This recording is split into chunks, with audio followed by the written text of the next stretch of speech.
So clearly we are not event planners. And fortunately, Tammy and her very able staff are. I want to thank them so much for helping us put this together. And my sisters and all our kids for making this happen. And for all of you coming, despite the coronavirus, despite other things you could do with your Sunday afternoon, you chose to spend it with us celebrating our Libby's life. And for any, or here from Panorama, I saw at least a couple. Yeah, go Panorama. Yeah, thank you for making the trip over. You know that was can be a challenge too. So it's good to all be here. And friends. Good to see friends.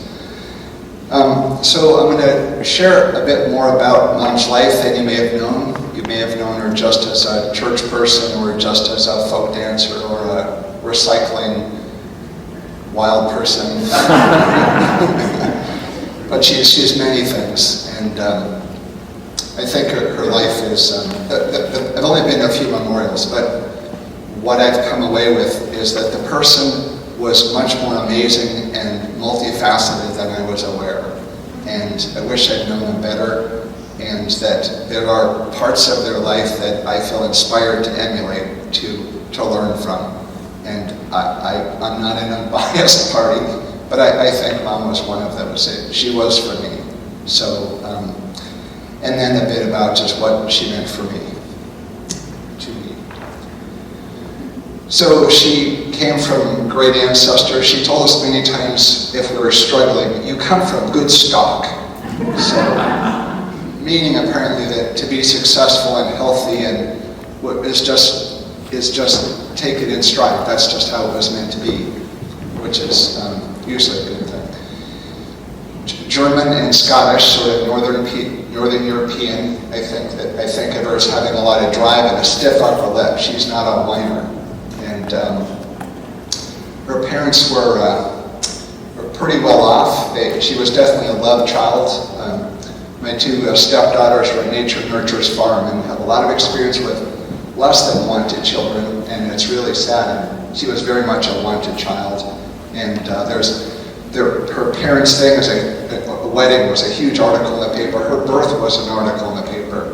You know, list of all the gifts and flowers and well-wishers. It was off to a great start.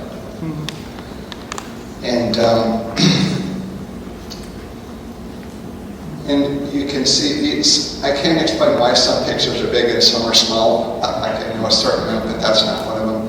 But this is her with her little younger brother, 6 years younger, Alan, and they were a great family. In a sled, for those of you who can't see. And this is with her mom. So life was just great until she was 8. She was sent off for the summer to stay with some relatives with no explanation. She came back at the end of the summer to find, go back, that her mother had gotten sick and died, which is why she was sent away. That her father had moved, gotten rid of most of her toys, and it's the Depression. So he's out of work. He did his best. He sold pianos during the Depression. Like, there's a big moneymaker. So things were tough. Her dad was deeply depressed, and from that age to when my sister Sue was born in 1954, there are only 3 pictures of her. There apparently wasn't a whole lot to document, which is, I think, reflective of her reality. So the grandmother comes in, Dad's mother comes in to help out, but there's only a certain amount you can do. For reasons I don't quite understand, she was sent off for the summer for until she went off to college, just to a farm, to a camp, to relatives up in Canada. It's easier for her dad, I suppose.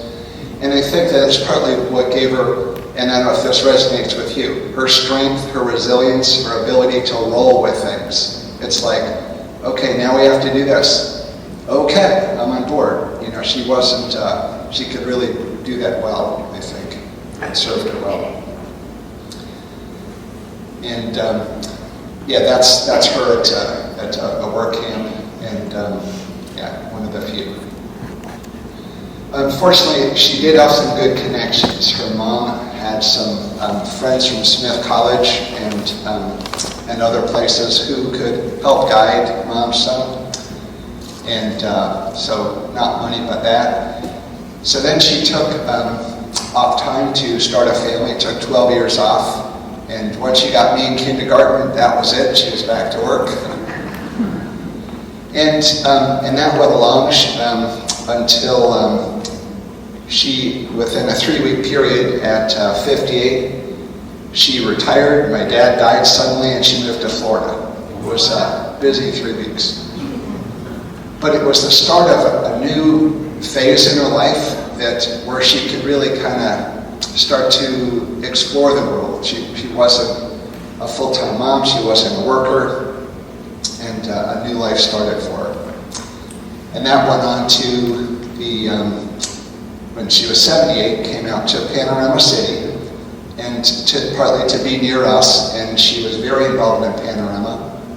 And as you can see, they have hundreds of activities, clubs, anything you can think of, and she did about half of them.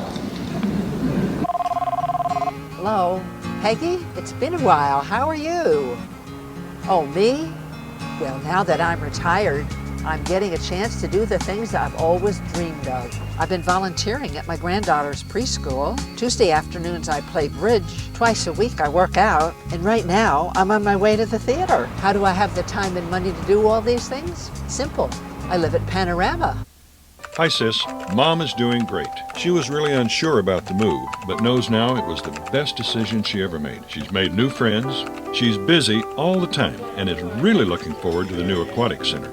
She feels totally secure and has peace of mind knowing that she'll be provided with any level of care she needs starting now and into the future because she lives at Panorama.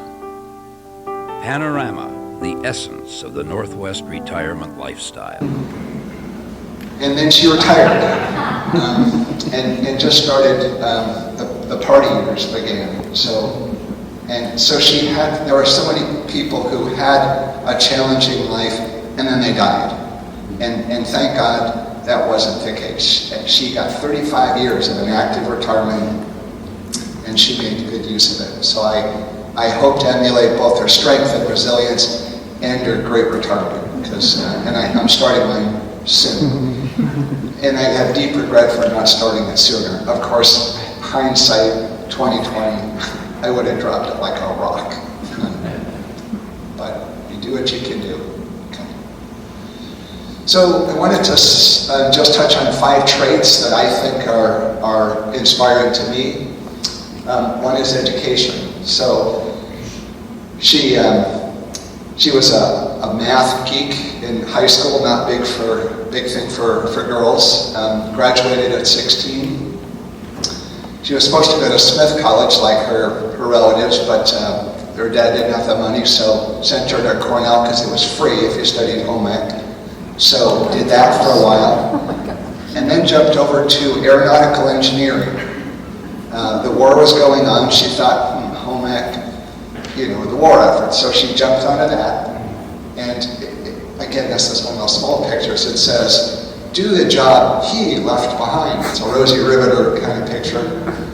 So she went to Purdue, and in 10 months they went through 2.5 years of an aeronautical engineering curriculum. She got an associate's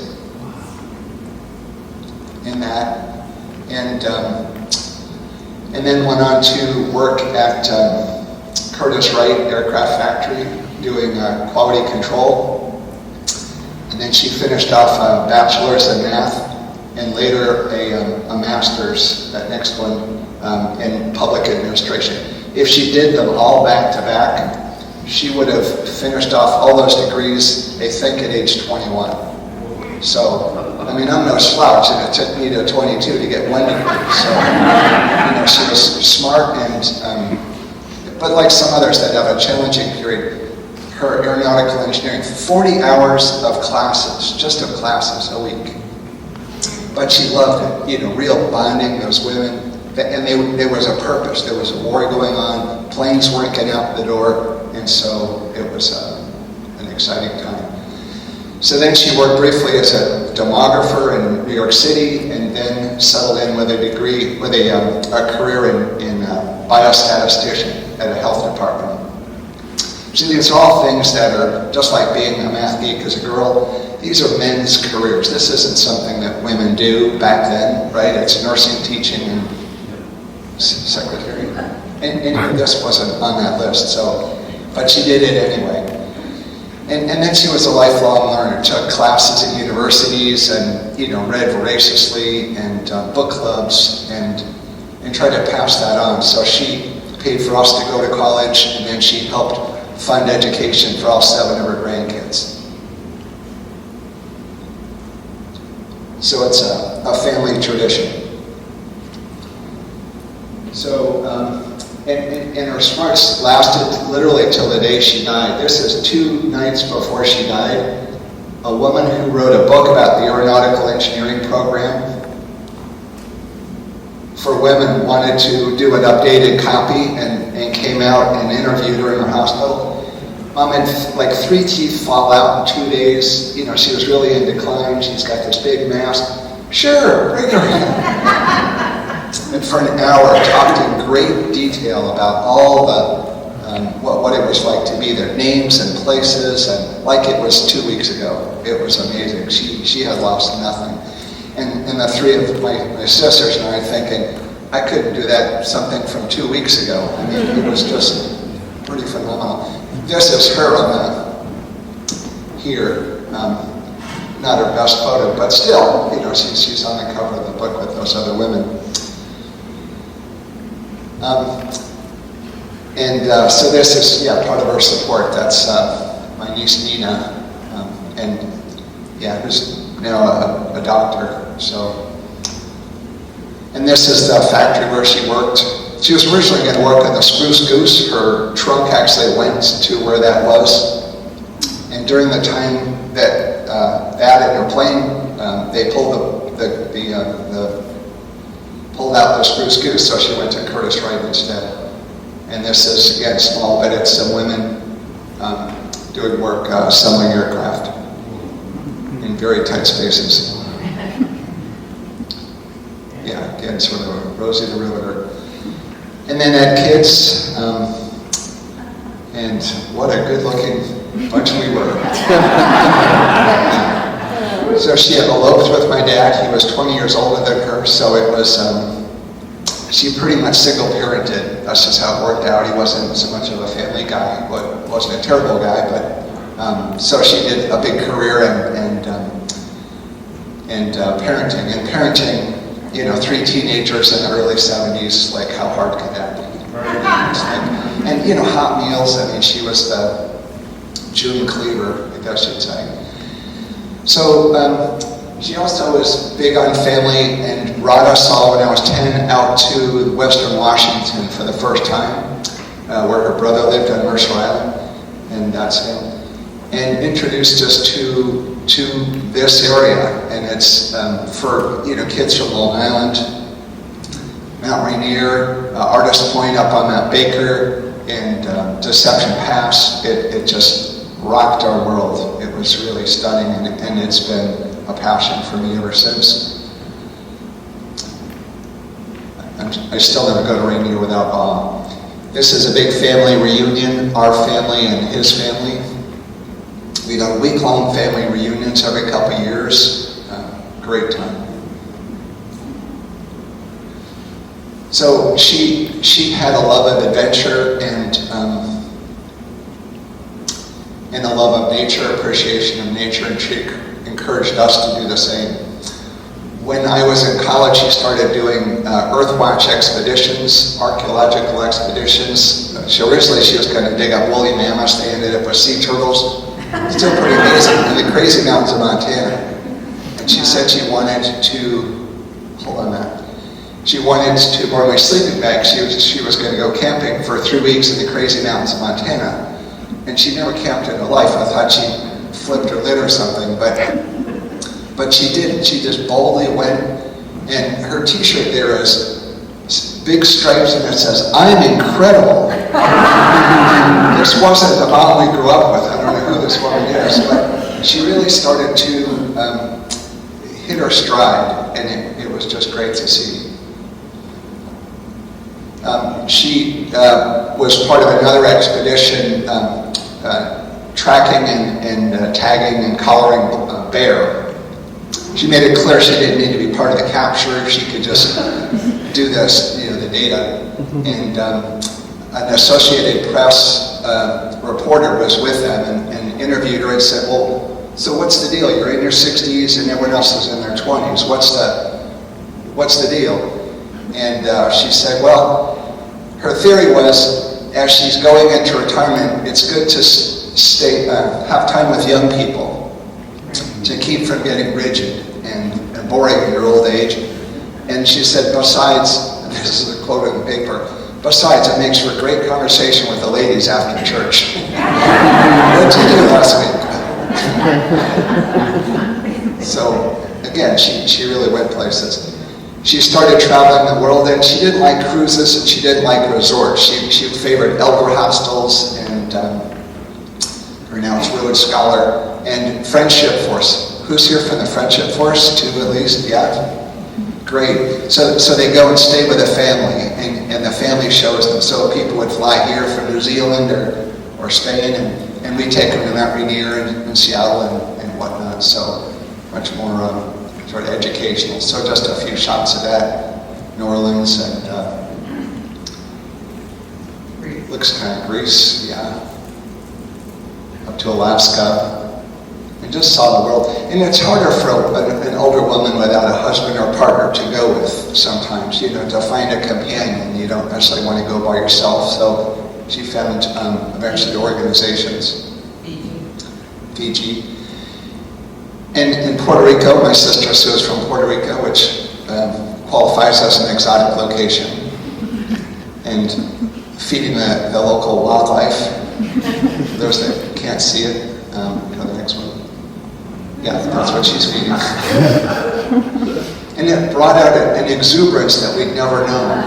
She was the dutiful, June Cleaver, and then the hard worker bee. And I mean, this is posed. This is not typical. I'm 2.0, so go ahead. This is her 70th birthday party. And it was just great to see it, because again, so many people don't get that chance, and I am just so grateful that she did. That was her first surprise party? Yeah, surprise party.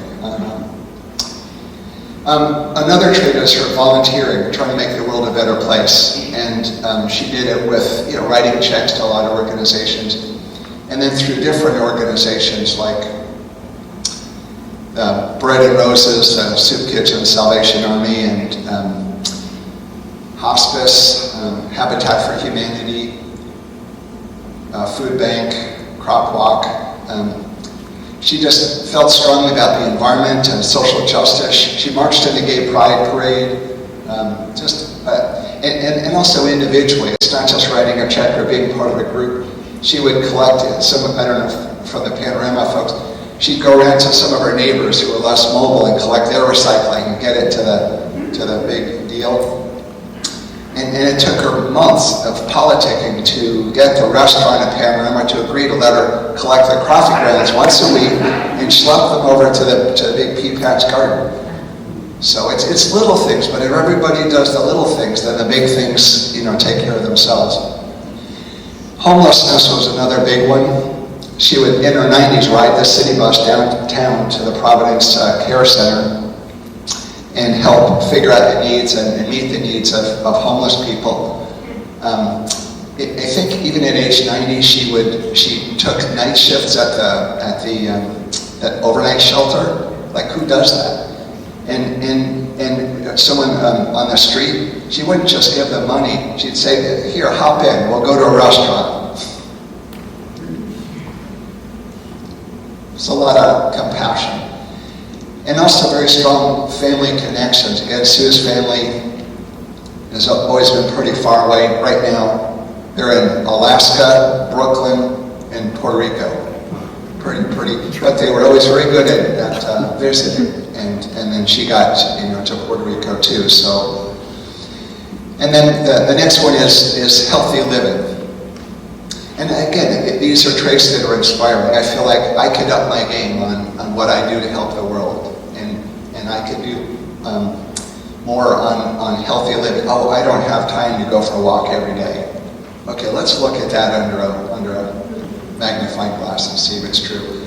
Into her 90s, she was still doing these things, biking and paddling and Tai Chi, a lot of exercises, classes at Panorama. Great folk dance group. Hiking. It's with my wife Suzanne and her mom. We really enjoyed birding together. She went backpacking with me in her 80s. She made the mistake of getting a caffeinated coffee after dinner. She was up all night. We're on Second Beach, and she's hearing those big waves, just wondering when the next one was going to just wash us out to sleep.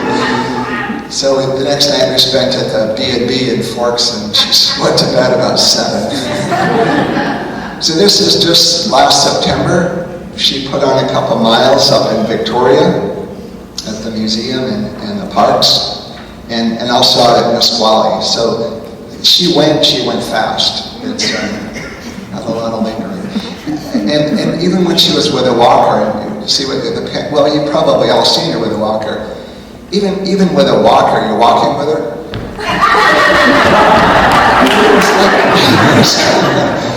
Keep up. She's always been fast, and that thing did not slow her down. And she was also always up for a celebration. This is at Panorama for New Year's Eve. And Panorama people, don't let wheelchairs and walkers fool you. They're a great, vibrant, ready to celebrate group. I always felt like such a dud by comparison. And then about what she meant to me. We were very close. It's always amazed me how many people have said we have such a close resemblance. They said, "Oh, I could tell right away. You look just like each other." But me being bald and bearded didn't show. But they seem to think so. She was a great supporter of me my entire life.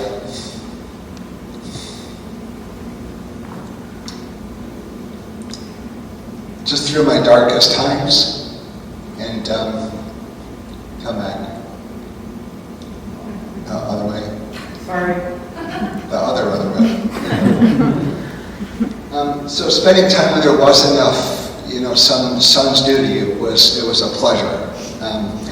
Going into her house or even her car, it was always so neat and calm in my frenetic life with a big career and kids and everything. I could just come and just breathe, let my hair down, but just relax. And the non-judgmental, unconditional love, which is again, you'd think how all moms are, and that's really not the case. So, so I'll grieve for a long time. I keep thinking, even putting this together, I'm like, no, when did that happen? I'll call mom, she'll know. Well, the call mom thing, windows kind of closed on that. But I feel like she is here with us today. That you can see the pictures of her, and I believe her spirit is with us today. So think good thoughts and of your appreciation or your thoughts about her. And again, I would have retired sooner, but I just thought, even with this congestive heart failure, this is the invincible, fiercely, independent Libby Penney. She's going to live to be 100. This is a bump in the road. And it went from less than 6 months to 24 hours to nothing in the course of a day or two. Just no goodbyes, just bam. But that's how she wanted it. When it's time to go, say goodbye. Don't drag it out. Live, and she'll tell you that herself. Which sounds like, and part of it, even though she's gone, the rest of my family is not gone, and so what I want to do is to retire in a few months and spend more time with people I love and are important to me, and to do more to help make the world a better place. And little Liam, our only grandson so far, is to me a symbol of that.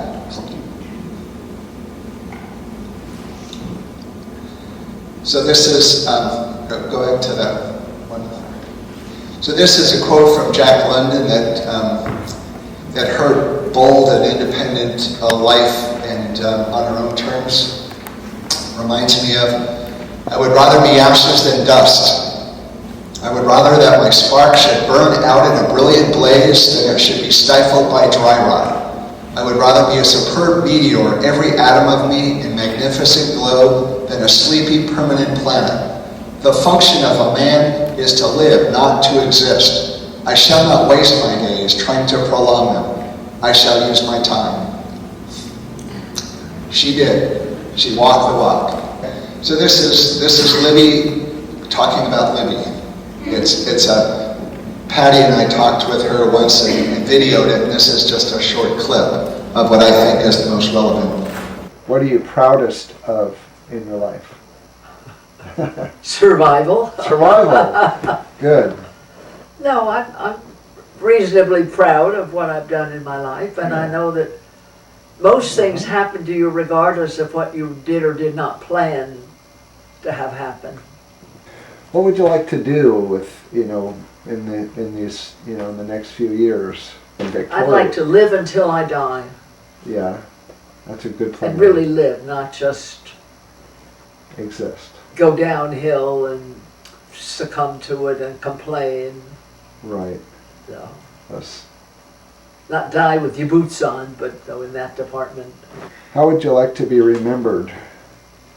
People think, oh yeah, Libby. I'd just like to be remembered. No, at all.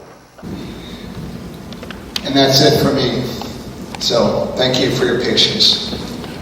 I'm Libby's daughter, Patty, and first I'd like to thank my brother Rob, who did a lot of the planning for this event. He put a lot of thought into it, and time and energy, and through all the grieving. It wasn't easy, but like Tammy said, we're smiling too, because memories of her are, of her smiling, cheerful and energetic. Living in Olympia, Rob became her best friend, her traveling companion, personal assistant, and then finally caregiver, as I did. She enjoyed having him close, and she would be proud of all the effort he put into this. Rather than sitting down when we were young and teaching us lessons, she led by example. And her example helped us to be more resilient and motivated and very positive, glass half full. Her voice was calm and gentle, but her actions were bold and confident and fast. In serving others, she showed respect and kindness, but she always stayed humble about her contributions. When she lived in North Carolina, I found an article once in her top drawer, and it was the governor shaking her hand, volunteer of the year, and we wouldn't have known it if I hadn't found that. So, she was pretty quiet and just kept going. They say a good attitude helps your overall health, and as many of you observed, she was sort of a get up and go person and did stay fairly healthy till the end. Growing up, she introduced us to other bright and active people who also became great examples. She exposed us to activities like skiing and horseback riding and swimming, and introduced us to parks and mountains and beaches, and we all became lovers of nature like she was. But she also took us to cities. We lived near New York when we were kids, and New York City, and we went to big museums and Ocean World and even the World's Fair in 1968, I think. She was at peace in nature, especially at the beach, and sometimes she would just sit on a blanket quietly in the sun and watch us play for hours.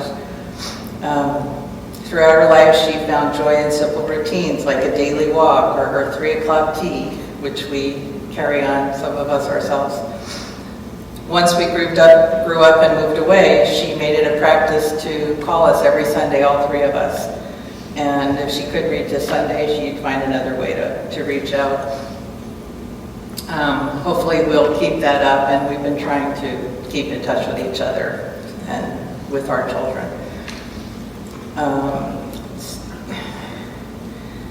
She showed this warmth to everyone she met, so even if she was standing in church next to you or in line at the grocery store, she treated most people the same. She engaged them and had good-natured conversations, and I think we've carried that on as well. I know when I was traveling, I always was the one sitting up next to the bus driver talking to him.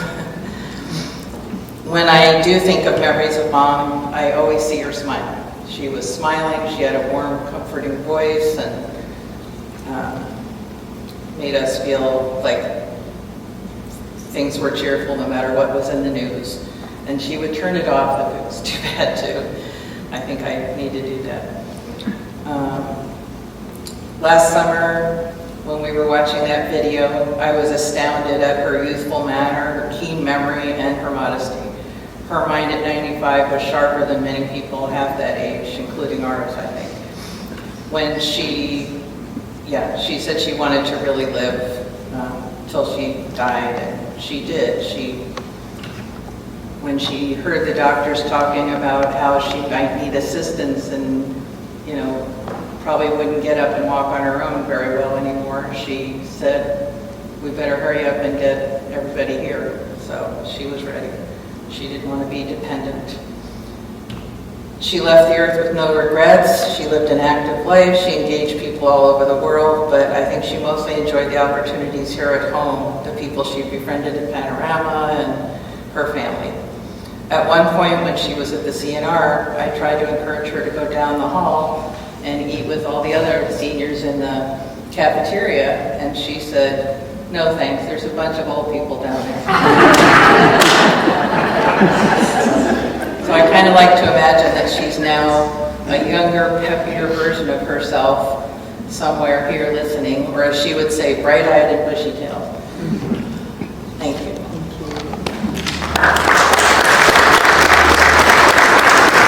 Good afternoon. I'm Susan, the shortest of the three of us. And I'm a reader too. I'm not nearly as well-spoken as Rob or even Patty. Mom was Mom. Growing up, I didn't see her as a person so much as just Mom being there all the time for us. All too often, we take those closest to us for granted. From this end now, looking back down, her accomplishments and adventures seem pretty amazing. After her passing, Rob and Patty and I went to her apartment to go through her things and sort through things, and we really enjoyed sharing stories and memories and going through all the things that made us think of her. And her photo albums showed many places that we didn't even know about very much, and we marveled at her many diverse travels and adventures. As many of you know, she loved and was always involved in a diversity of organizations and causes with her time or her wallet. Some groups that I recall her volunteering with are Meals on Wheels, Bread and Roses, Friendship Group, Recycling with the Green Team, ushering in theaters downtown in the Panorama Auditorium, and a lot of other things. She also enjoyed hiking with Steve's group and book club, bridge, a bunch of exercise classes, jigsaw puzzles, and Rumi cubes, which I didn't know anything about until December when I visited and learned the game. Panorama was a great place for her to spend the last almost 20 years of her life, and the people are wonderful and always so many things to do and challenging physically and intellectually. She did travel a lot also the last 40 years, more or less, of her life, as you saw in the earlier slideshow.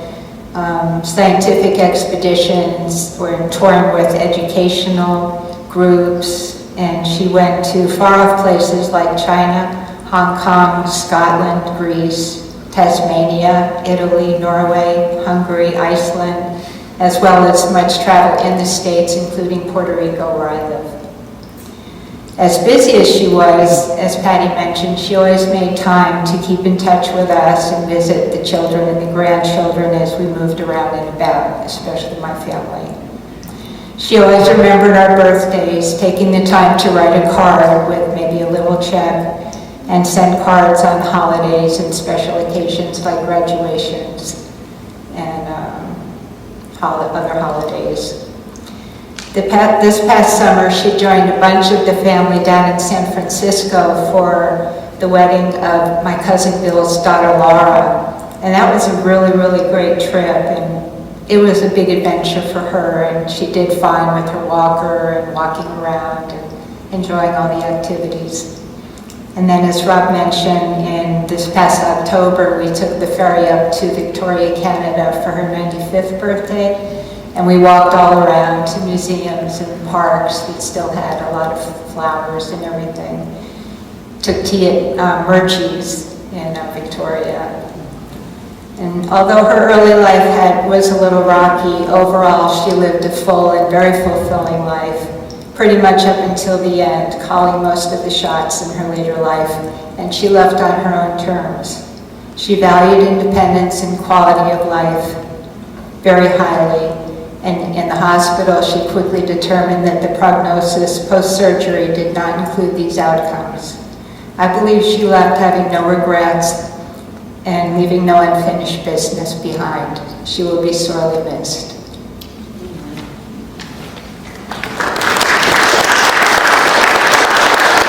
I met and knew Libby through Friendship Force, an organization that was discussed in the presentation by Rob and his sister. And she was always the first one to put her hand up to do something. She was a hard worker. But the thing I most cherished about her, two things, well, lots of things, but I'll talk about two, was that she never shrugged from any job that anyone wanted her to do. And she was a perfect ambassador. We call ourselves ambassadors when we go to other countries and other clubs. And she was the perfect one. She was always friendly, welcoming, accepting, kind. And I especially loved the kindly part of her. I always felt safe in Libby's presence.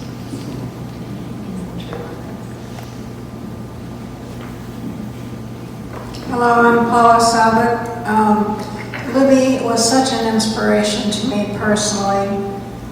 She was a go-getter. I know her from my years at the United Churches here. She had an indomitable spirit. That's all that I can say about her. I felt like she ran circles around me, but I just loved her so much and feel so inspired by her life and her spirit. Thank you.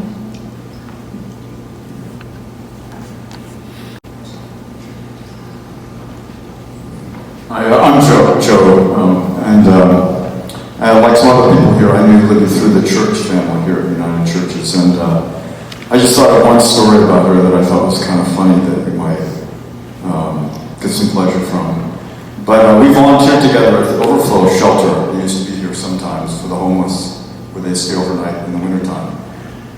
And so she and I were in the overnight crew, and so after that we had a little joke between us that she would say, well, we spent the night together. So it just seems so characteristic of her, that brightness and sort of comfortableness. So I'm very grateful to have known her, and my condolences to the family.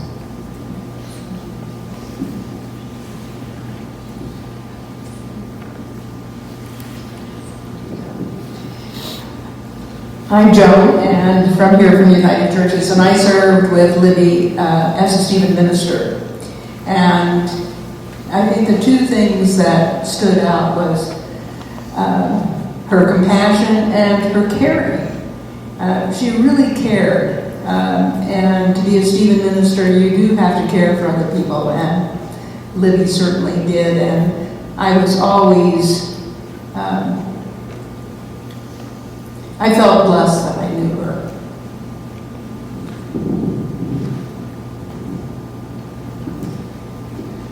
I live in Panorama, and the last time that I spent quite a bit of time with our friend was a hike, a long hike that we took to Mount Adams and stayed there.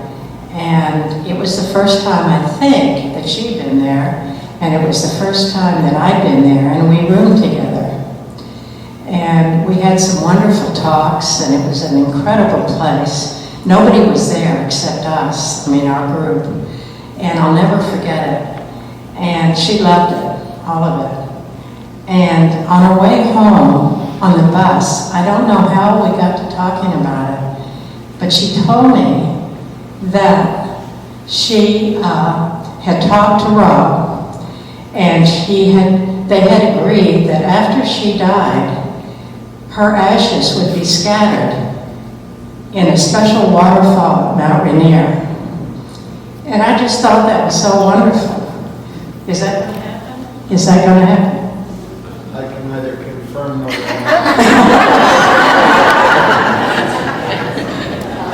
Love the sneaking.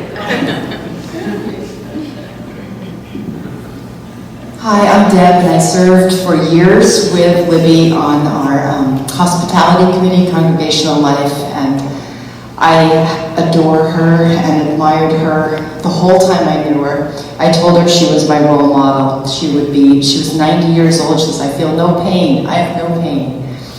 And I remember she said, when my folks moved out here, she said, well, this is my advice to them.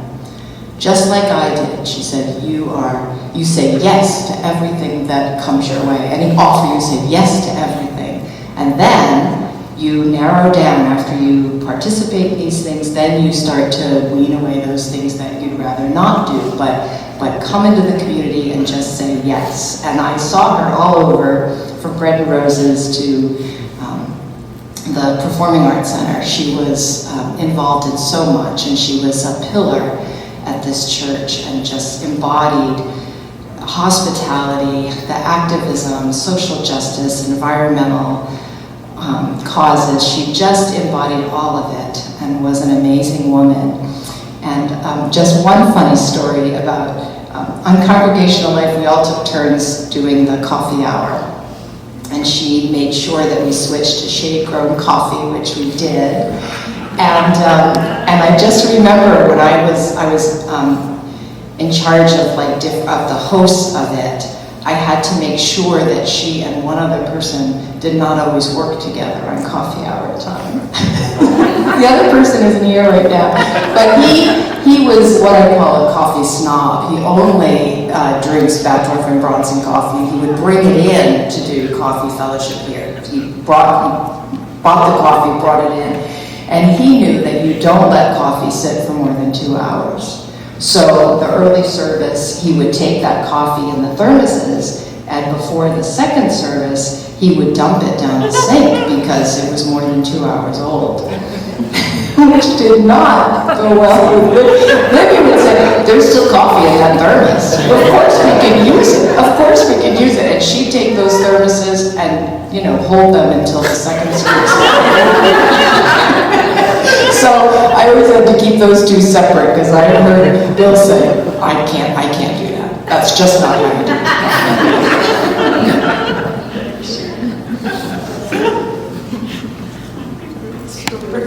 I'm Di, and I'm a member here at the church also. And so many things others have said just bring it from me, but it was just an absolute joy and an inspiration to know Libby. We have a rotating dinner group here at the church, and we had the pleasure of being in many of those dinners with Libby.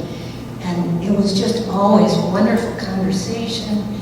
We heard about her stint during the war. She didn't bring it up herself. It came about, we were talking about that movie with the women who helped put together the space program. And then Libby offered, well, during the war, I was one of those computer ladies or math ladies, and she told us all about it.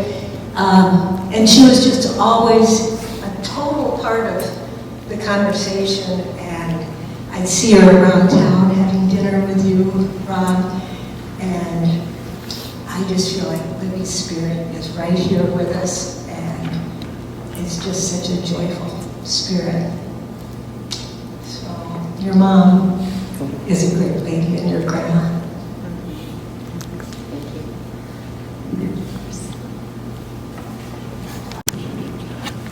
I can't really add to anything that's been said, just to confirm that Libby is one of the most energetic people I ever knew.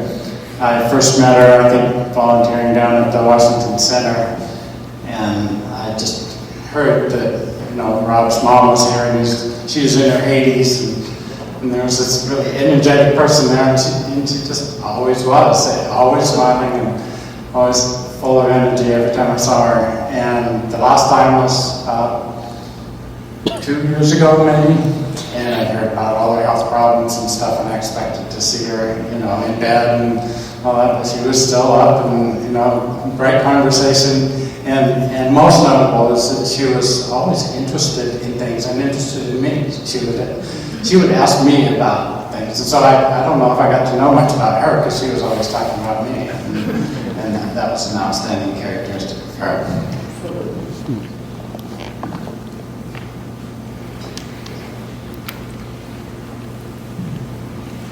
Libby and I took several drives up to Mercer Island together, and I'm sorry that her brother Alan and Barbara couldn't be here today. She would go up to stay with them when I went up, and had wonderful conversations in the car, always about somebody else or what someone else was doing. But I think the most amazing thing that she ever did for me was call me one day on the phone, and she had been home from the CNR for 2 or 3 days, but still not feeling well, and she said, "Janet, could I ask a big favor of you? Could you please bring me some soup?" And I thought of all the wonderful things to do. She gave me the gift of actually picking up some soup from the restaurant and taking it over to her. But, we forget sometimes what a great gift it is when we allow someone to help us. And she not only helped everybody else, but she knew how to ask for help when she needed it.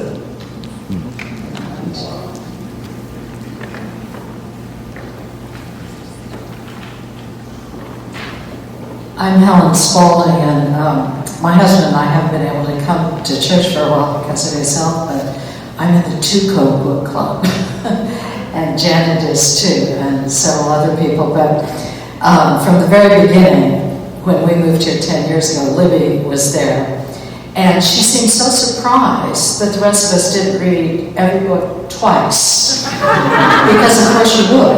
And with a remarkable memory, why would she need to? And with all of our activities and caregiving and so on, most of us could barely get through one book a month. But Libby reads each book twice.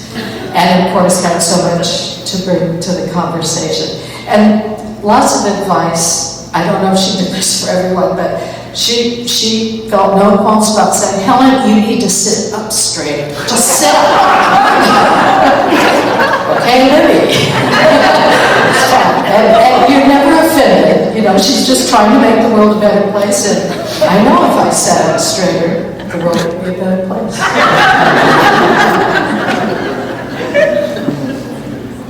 My name is Libby Penney. My wife Marty and I got to know Libby, no surprise to her family, as volunteers together.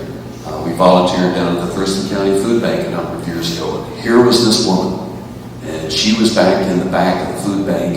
And the food bank is all about getting a lot of product out in front where clients can get to it in a big hurry because it's a busy place. Here was this woman who turned out to be Libby Penney, and she was horsing these boxes. And the boxes might have had produce in them, or canned goods, or baked goods, and it didn't make any difference. Libby was going to get them out there. And what I found out really quick was, if you were going anywhere near there and you didn't look busy enough, pretty soon Libby was having you do it too. She knew how to get it done. She was there every week. She was a consistent and faithful volunteer. And then we didn't see her. Not long after that, Marty and I moved to Panorama. And there was Libby. I think maybe the first time we saw Libby at Panorama, she literally ran over us with a shopping cart, taking us to the recycling center. And we said, "Libby, we haven't seen you down at the food bank. Where have you been?" Libby said, "Once I passed 90 years old, I decided some of those young people should be given a chance to do that."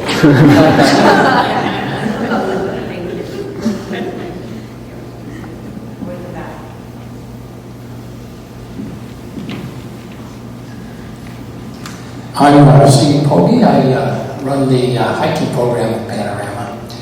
And I just want to say a little bit, Phyllis mentioned a little bit, but I've been running it for about a little less than 20 years, and Libby was one of my first people that came out with me. And one of the things that I admired more than anything about Libby was her appreciation of nature and the environment. But more than that, she brought a joy to each group. And she, like they were mentioning the family members, she always had a smile. And it was always a pleasure to have her on all my trips.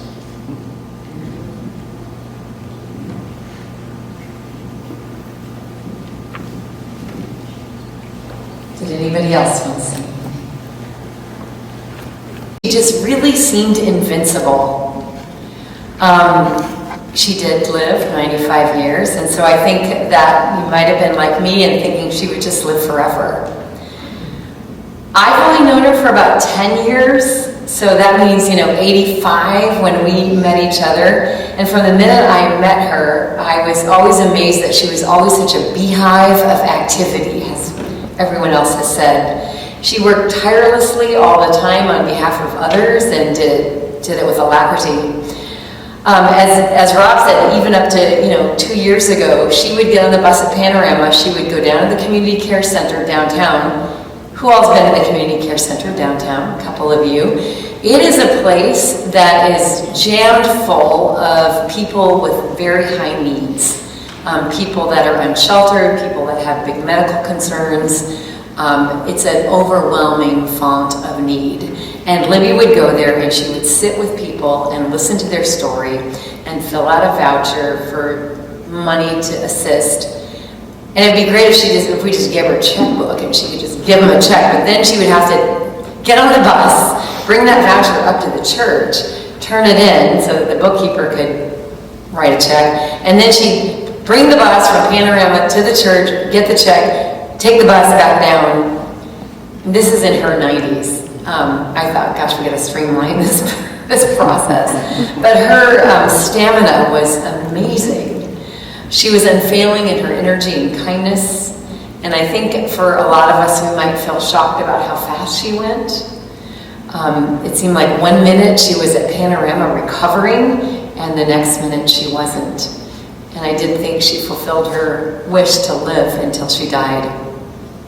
When the reality of her death does sink in, we feel overcome with shock and sadness. And we need to cling on to these shreds of hope that we have.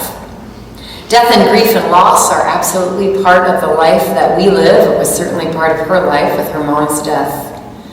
What we see in a seasonal world around us is that seasonal death, when leaves float to the ground and things seem to die back, and suddenly you can see your neighbors through the trees. And we think it's dark and it's coming to an end.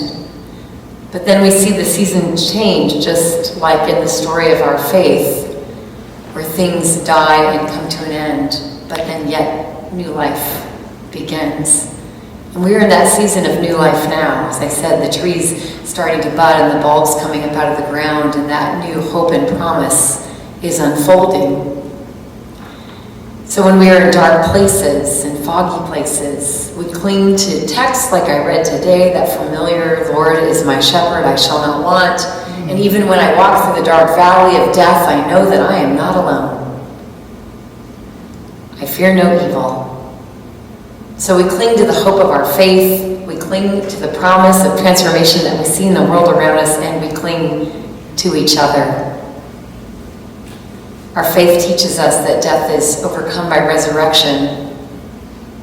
Our world, our earth teaches us that new life comes again and again.